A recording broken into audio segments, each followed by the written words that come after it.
not in India. Isn't that interesting? So I think your point that you made, Sandeep, about taking a corporate perspective is very different than a political perspective, for example. And I think one needs to take more and more a corporate perspective which rises above all of the ideologies. Looks at markets and resources in a very different way. So I think it's very interesting. I don't have time. The strange bedfellows point number 3 is exactly China's involvement and influence in Africa is absolutely incredible. Numbers are staggering about how many Chinese are present. They are building Africa's infrastructure for Africa's future. I took 1 week off in West Africa. I was in West Africa. I went to East Africa to do the safari, Serengeti National Park, and Ngorongoro. I always wanted to do it, and I did not want to do it in a wheelchair, so I said I better get it done now. In the middle of the safari, which is nothing but animals except tourists like us, I get a complete 3G coverage by an Indian telephone company called Airtel, which is the largest, one of the largest in the world, which had 2 acquisitions called Zain, which was a Kuwaiti investment into Africa, buying them out. My mind just blew away that I can have my BlackBerry work when there is no population. In this country, we still don't have cellular telephony in rural America. Isn't that interesting? At least not broadband. We're still struggling with the decision. The world is moving on. We gotta understand how it is only shifting, how do we participate. Interesting year on year. And the last one is geopolitics.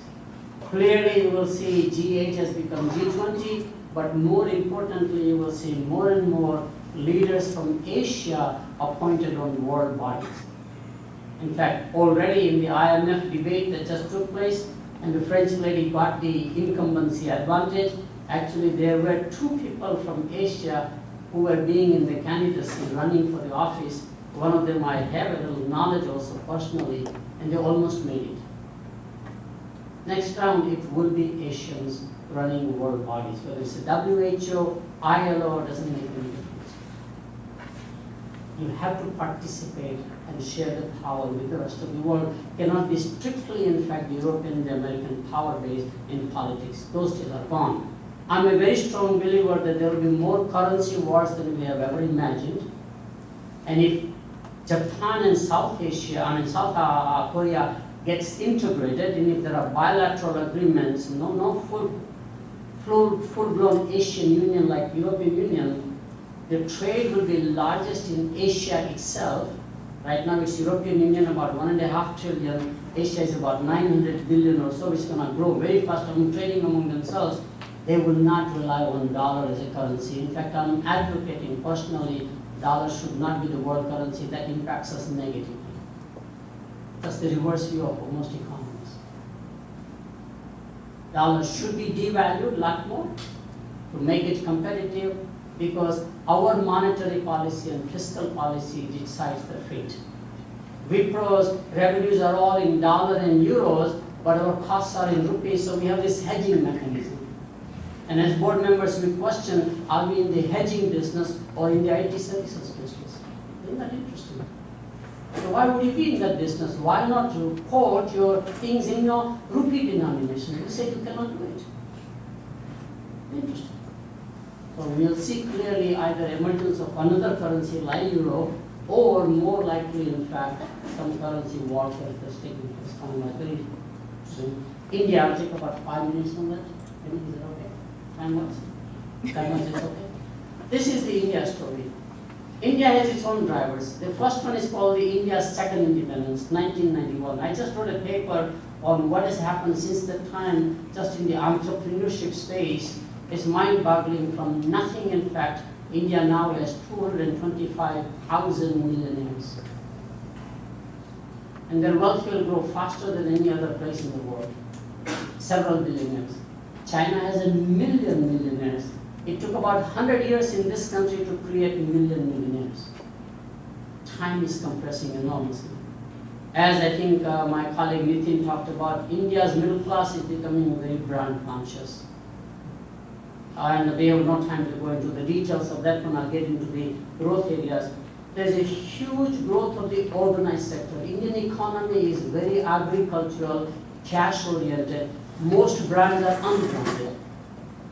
People still make things at home for value add, for food and for clothing, etc. People still make cloth, garments. This is all now being bought in the marketplace, and that's where the growth is coming in India. And India is now being blessed by the rest of the world, especially United States in the alignment. So investment is coming in India in a much bigger way than would have happened otherwise. So what are the India's growth sectors? The biggest growth sector is going to be more branded products and services. And who knows branding better than anybody else in the world? It's America. We are masters at marketing. The way we do marketing in this country, branding, positioning, targeting, commercials, is nowhere else. This now needs to be exported into a country like India. So branded products and services, ready-made garments, factory-produced jewelry. Jewelry is still made handmade. And by the way, Ilan and I had a discussion. I am absolutely astounded. Here is a poor country if you measure it from a per capita income. But do you know that India has imported legally and illegally 1,000 metric tons of gold per year? Over 50 years I did research, 50,000 metric tons multiplied by 2,000 pounds, multiplied by 16 ounces, multiplied by $2,000 per ounce, it is about $2.5 trillion, but importantly, 70% of that gold is below people who are below poverty level as defined by $2 per day income. First thing the illiterate woman wants after marriage is a great sari. Second thing is jewelry. She can depend on her husband to provide a livelihood. That's her safety net, that's her social security, that's her everything. That is true of all emerging markets. When I do these things in my academic field, Egyptians, as scholars say, I have the same observation, let me do research in my country, it's the same thing. It's only in America that we poo-pooed the value of a gold as an irrelevant investment. You know that we deliberately created economic theories to say gold is not worth investing. To steer the market to invest that cash into stocks and bonds. It's a bunk theory we invented, I must tell you. Gold always has been one of the greatest investments in terms of asset appreciation. May not give you a return annually as your bank account does or your stock and market does. It's very interesting how economists have given theories that are proven to be highly contextual and almost irrelevant or actually negative. So we need to revisit those laws, etc. is a key area. Emergence of organized retailing, and just like China's story, India is building more and more shopping malls, etc., and they're learning how to do it. Outsourcing comes home. This young couple who is married does not know how to cook, clean, childcare anymore, just like America. So they're outsourcing it.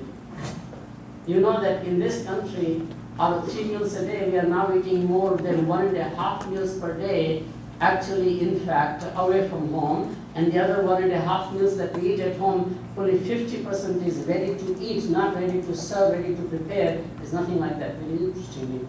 Outsourcing comes with a huge industry rising in India right now. Education, as again was mentioned, is a huge opportunity. And we are absolutely far superior in student life even. We know how to manage students on a campus better than anybody in the world. All of this is exportable services and products of this country. Healthcare and wellness. Wealth creation is becoming the same way. Value-added R&D.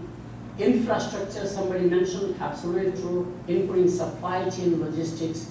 Cold storage is just non-existent in India, etc. Travel and tourism is my favorite, I think, as Nitin talked about.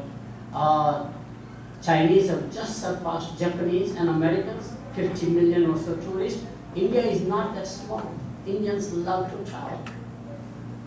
And now India does not have a tourism for coming to India, which they're trying to organize possibly. And the biggest industry actually is security and defense. So, quickly, how can India get ahead? The only way out would be to attract direct foreign investment, make investment climate friendly, which is the issue I think that was raised, invest in infrastructure, etc.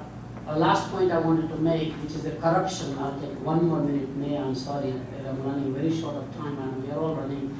But corruption is real, but it's everywhere. Corruption is like breathing air. You gotta take another perspective. It's not the corruption or air, it's the quality of air we want to debate. The best quality of corruption in the world is in America. We call it public action committees. We know how to bribe politicians above the table. Why not? For political contributions.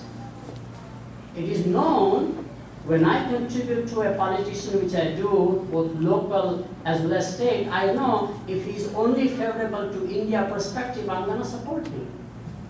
And he knows that, or she knows that. We all do it, but it's done legally. Are you with me? That's a quality of air is good. In these countries, that system is not in place. There is no transparency.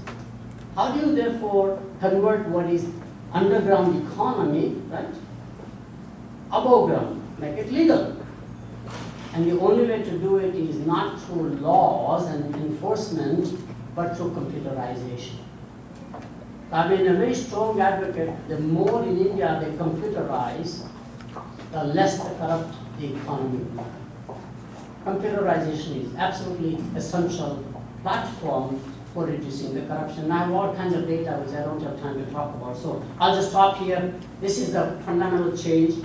India is a good story also, like China pretty much, but emerging economies is the future, and I'll stop here. Thank you very much.